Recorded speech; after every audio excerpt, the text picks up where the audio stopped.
In your opinion, what's Bitcoin mean to the world? Well, I mean, a lot of us probably started with Bitcoin out of curiosity, and it led us to a path where we started questioning more and more around how the world works and doesn't work, and what are some of the greatest solutions to the problems that we're all facing, that we're all seeing. Obviously, there's the currency aspect, which I'm, extremely passionate about.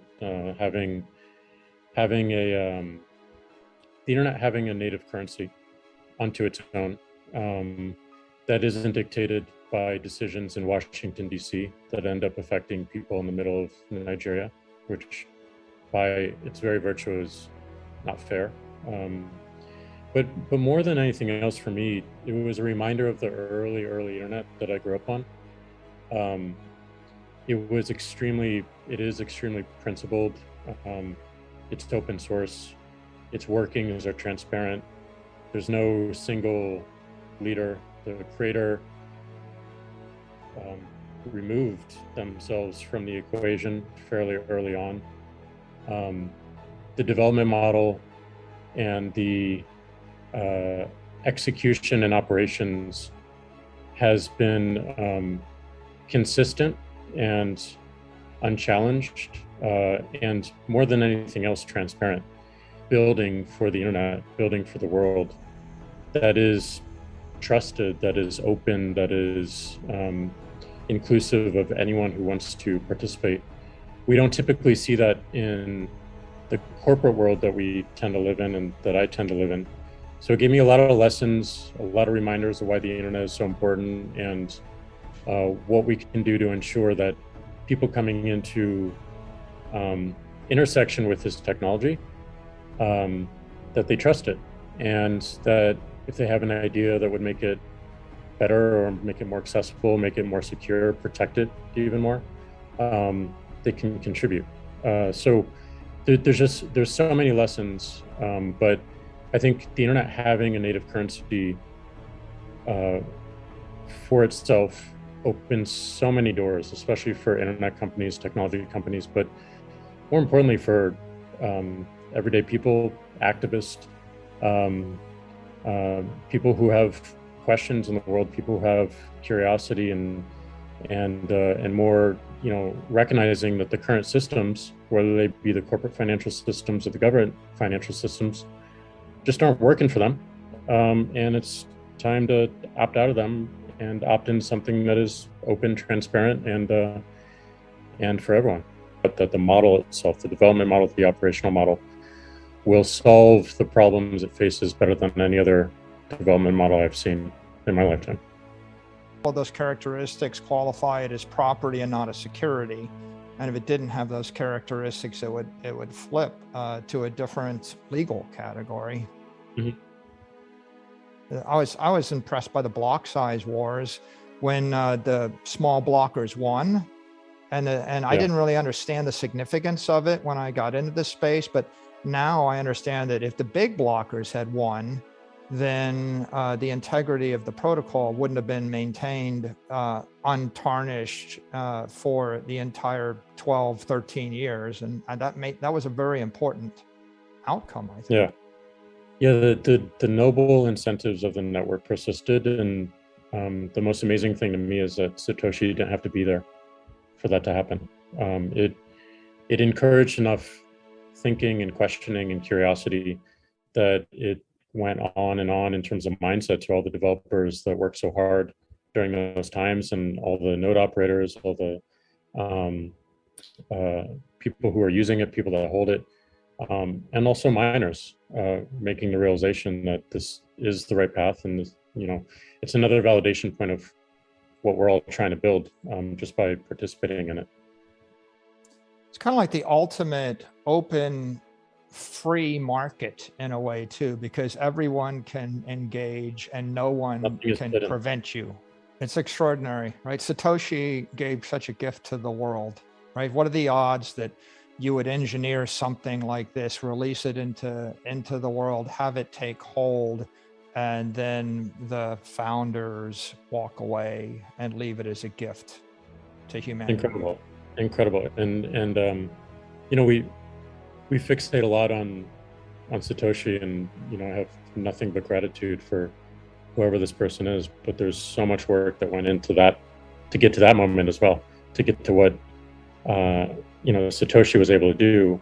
There's a whole background of engineering and science and experimentation and testing to get us to this point. So we constantly, the spirit of this is what's most interesting, and the fact that the spirit maintains and grows. And I would just characterize that the spirit is like this questioning curiosity and doing the work to figure out the answers, that keeps going back into the code base, and it keeps going back into the operations. So everyone benefits from that. Everyone can learn something from Bitcoin, even if you don't like it as a monetary system, as an asset.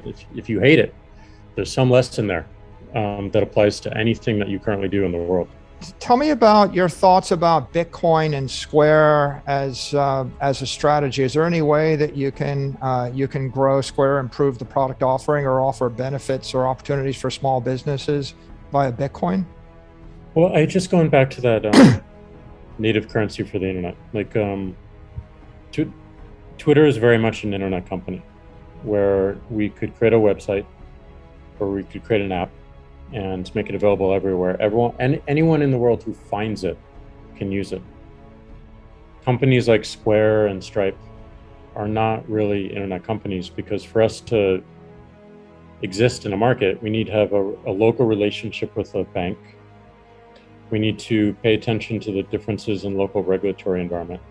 So we have to go by, this market by market by market approach. It took us 9 months to launch in the United States because of this conversation with the banks and the networks and whatnot. If Bitcoin existed before Twitter started, I think we would see completely different business models. I don't think we would be as dependent upon an advertising business model. I think there would be a much healthier balance on multiple business models at once, instead of this over-dependence upon one. I think we'd see a lot less of the issues that advertising systems can bring up in terms of privacy and everything we're seeing around surveillance capitalism as well. So the fact that the internet didn't have this mode of transport, and didn't have this protocol, and didn't have this currency, forced into very traditional models that became massive at scale, and then can become quite dangerous at scale as well. So I'm very excited to see the new models that emerge, because we now have Bitcoin, and we're now the closest we've ever been to a native currency for the internet, which to me changes everything. There was a time early in Bitcoin's history when there was less of a focus on Bitcoin as that currency aspect and just as that transport, and more on blockchain technology. Blockchain technology is amazing, but the network's power is what people do with it, and the use cases. And the use case for the internet to have something like this is, I think, as fundamental as TCP/IP or HTTP, SMNP, which is a mail protocol. So these open protocols create companies, they create projects, they create entirely new cultural and societal shifts that I think ultimately lead to more trust and more transparency as time goes on, and diminishment of all these barriers and boundaries that we've erected in the past. I think the biggest point in what you just said of what is so important is all that is transparent. I can see the fees that Bitcoin imposes on me, and I can determine why they're at that particular amount, why they're high, why they're low, based on what's happening within the network. So that level of transparency builds a lot more trust. It also builds intent and incentive to make the network even more efficient. What causes greater efficiencies, or make it even more secure? How do we add protections or anonymity or privacy? So all these things being transparent clearly display the problems, whereas in the typical financial industry, and especially corporate finance, those tools, they're all in a black box. You can't see anything. You can't see how they work. You can't see how they're priced. And I think that goes such a far way in terms of usage over time. Knowing a system is, definitely a great incentive to wanting to use it more and more because you trust it more and more.